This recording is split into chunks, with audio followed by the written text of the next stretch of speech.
Remue ménage. Remue ménage.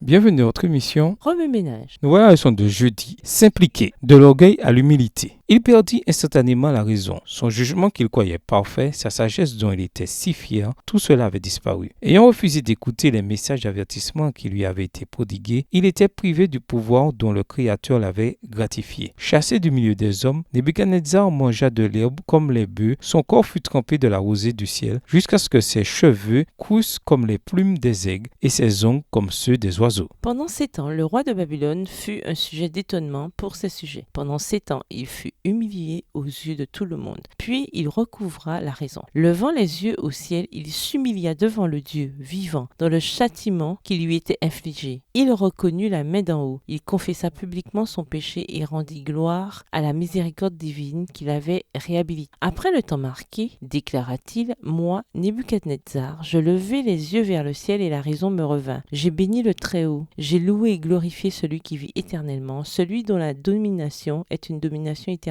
et dont le règne subsiste de génération en génération. Tous les habitants de la terre ne sont à ses yeux que néant. Il agit comme il lui plaît avec l'armée des cieux et avec les habitants de la terre. Et il n'y a personne qui résiste à sa main et qui lui dise « Que fais-tu » En ce temps, la raison me revint. La gloire de mon royaume, ma magnificence et ma splendeur me furent rendues. Mes conseillers et mes grands me redemandèrent. Je fus rétabli dans mon royaume et ma puissance ne fit que s'accroître. L'arrogant monarque d'autrefois n'était plus qu'un noble enfant de Dieu, le despote tyrannique, un roi compatissant et débonnaire. Celui qui jadis avait défié et blasphémé le Dieu du ciel reconnaissait maintenant la toute-puissance du Très-Haut. Il s'efforçait de faire naître dans le cœur de ses sujets la crainte de Jéhovah. Nebuchadnezzar avait appris dans la leçon infligée par le roi des rois et le seigneur des seigneurs ce que tout souverain devrait connaître, à savoir que la vraie grandeur réside dans la vraie bonté. Il accepta Jéhovah comme le Dieu vivant et déclara « Maintenant, moi Nebuchadnezzar, je loue, j'exalte et je glorifie le roi des cieux, dont toutes les œuvres sont vraies et les voies justes, et qui peut abaisser ceux qui marchent avec orgueil. » Dieu avait voulu que la plus grande nation du monde proclamât sa gloire. Ses desseins étaient maintenant accomplis. La déclaration publique par laquelle Nebuchadnezzar reconnaît la miséricorde, la bonté et la toute-puissance de Dieu est le dernier acte de sa vie relaté dans le récit sacré. Extrait du livre Prophète et Roi, chapitre 42, les pages 396 et 397, livre écrit par Ellen G. White. Remue ménage. Suite à l'étude de Daniel 4, en quoi ce chapitre s'applique-t-il dans votre vie? Quelles sont les applications pratiques que vous devez faire dans votre vie publique et sociale? Révisez le verset à mémoriser. En quoi s'applique-t-il à votre vie cette semaine? Au revoir. Et à demain si Dieu veut.